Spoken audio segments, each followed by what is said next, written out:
Bismillahirrahmanirrahim. Assalamualaikum warahmatullahi wabarakatuh. Alhamdulillahirabbil alamin. Wassalatu wassalamu ala asyrafil anbiya'i wal mursalin wa ala alihi wa sahbihi ajma'in. Amma ba'du. Hadirin para pemirsa, sahabat lembu dakwah yang dirahmati Allah Subhanahu wa taala. Alhamdulillah, bersyukur kepada Allah. Kita sama-sama panjatkan atas limpahan karunia, kenikmatan yang Allah berikan hingga dengan saat ini kita masih bisa merasakan nikmatnya berpuasa di bulan Ramadan.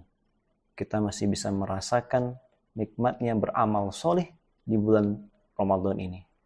Tentu ini adalah peluang besar bagi kita semua untuk semakin meningkatkan ketakwaan kita di hadapan Allah Subhanahu wa taala. Jamaah pemirsa lembu dakwah yang dirahmati Allah, tentu di antara kita sudah pernah mendengar hadis berkaitan dengan al-ghuraba. Ya. Al-ghuraba, apakah itu al-ghuraba? Ya. Al-ghuraba dalam kitab Min Muqawimat Nafsiyah Islamiyah.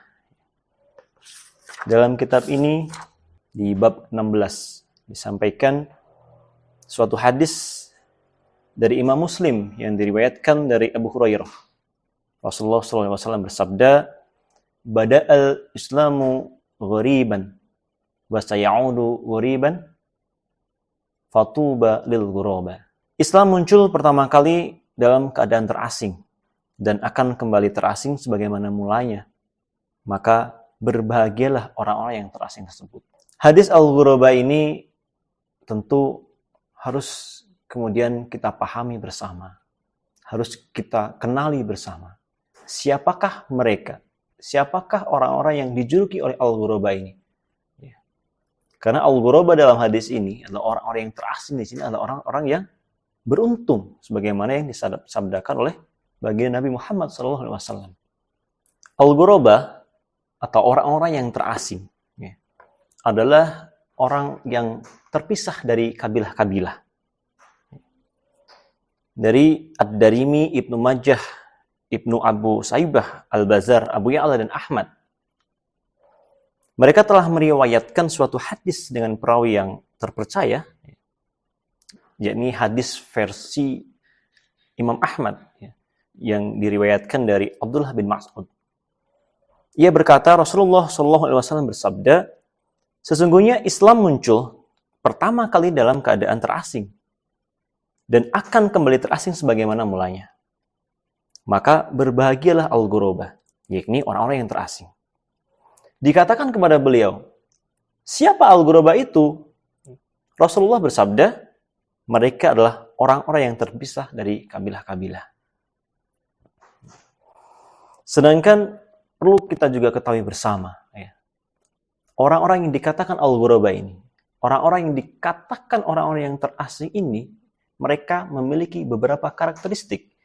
Mereka memiliki sifat-sifat yang mencerminkan al-ghuraba. Dalam kitab Min Muqawimat ini pula dijelaskan ada beberapa sifat yang kemudian dimiliki oleh al-ghuraba ini.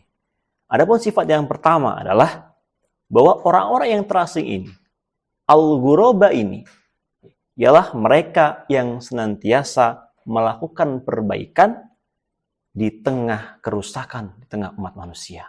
Sebagaimana hadis yang diriwayatkan oleh Umar bin Auf bin Zaid bin Milhah bin Al-Mazani, bahwa Rasulullah bersabda, sesungguhnya agama ini, agama Islam ini akan terhimpun dan berkumpul menuju Hijaz, layaknya terhimpun dan terkumpulnya ular menuju liangnya. Dan sungguh, demi Allah, agama ini akan ditahan untuk pergi dari Hijaz, sebagaimana ditahannya Panji yang merupakan tempat kembali di mana kaum muslimin kembali padanya dari puncak gunung. Sesungguhnya agama ini muncul pertama kali dalam keadaan asing dan akan kembali menjadi asing. Maka berbahagialah orang-orang yang terasing, yaitu orang-orang yang senantiasa memperbaiki sunnahku yang telah dirusak oleh manusia setelahku. Jadi hadis al-ghuraba ini menceritakan, bukan mengisahkan para sahabat. Karena mereka datang setelah ada manusia yang merusak metode kenabian. Karena mereka datang setelah ada manusia yang merusak metode kehidupan yang dibawa oleh Rasulullah SAW. Sedangkan para sahabat, mereka masih memegang teguh sunnah. Mereka masih memegang teguh ajaran yang disampaikan oleh Rasulullah SAW. Maka lebih cocok bahwa al-ghuraba ini terdapat di masa sekarang ini.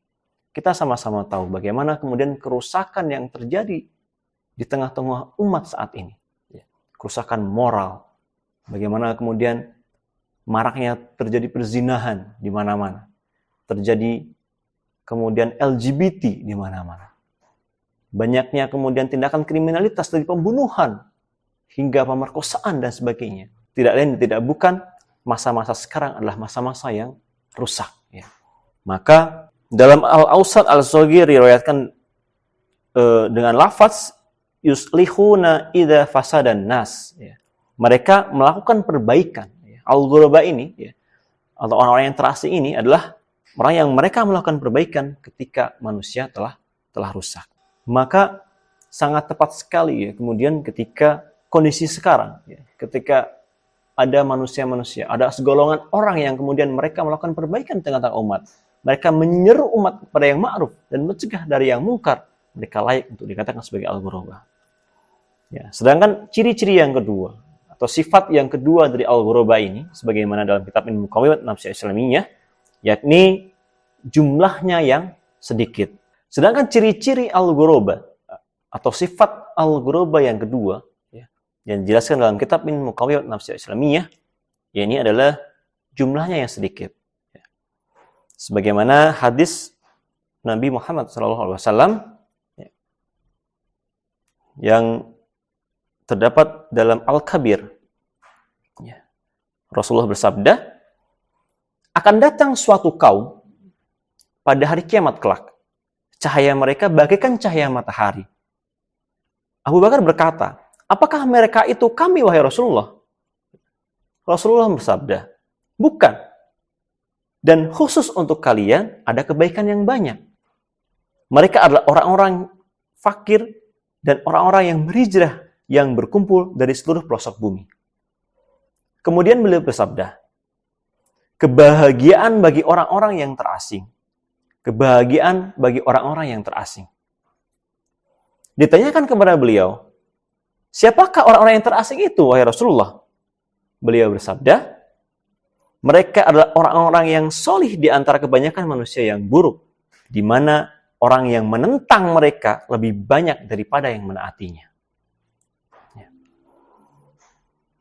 Jadi dalam hadis ini dikatakan jumlah orang-orang yang terasing ini dikatakan sedikit. Ya. Adapun sifat yang ketiga yang dimiliki oleh al-ghuraba ini adalah mereka adalah kaum yang beraneka ragam. Ya.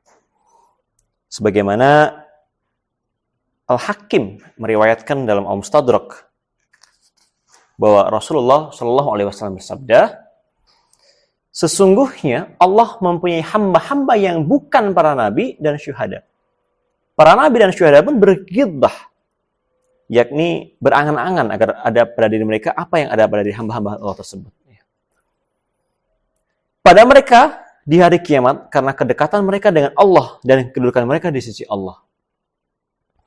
Kemudian seorang Arab Badui yang ada di tempat Nabi berbicara, duduk berlutut seraya berkata, wahai Rasulullah, jelaskanlah sifat mereka dan uraikanlah keadaan mereka kepada kami. Rasulullah bersabda, mereka adalah sekelompok manusia yang beraneka ragam, yang terasing dari kabilahnya. Mereka berteman di jalan Allah, saling mencintai karena Allah. Allah akan membuat mimbar-mimbar dari cahaya bagi mereka di hari kiamat. Orang-orang merasa takut, tapi mereka tidak takut. Mereka adalah kekasih Allah yang tidak memiliki rasa takut pada selain Allah, dan mereka tidak bersedih. Maka bisa dikatakan dalam hadis ini, orang-orang al-ghuraba ini, orang-orang yang terasing ini adalah orang-orang yang beraneka ragam. Dan ciri-ciri mereka adalah mereka terasingkan dari kabilah. Mereka yang dikucilkan dari kabilah. Mereka yang kemudian dianggap berbeda, dianggap anti-mainstream dibandingkan dengan kebiasaan kabilahnya. Ya. Tentu para jamaah sekalian, kita sebagai seorang muslim, ya, kita memiliki tugas untuk mengemban dakwah. Kita memiliki tugas untuk kemudian membuat perbaikan di tengah-tengah kerusakan yang ada di tengah-tengah umat saat ini.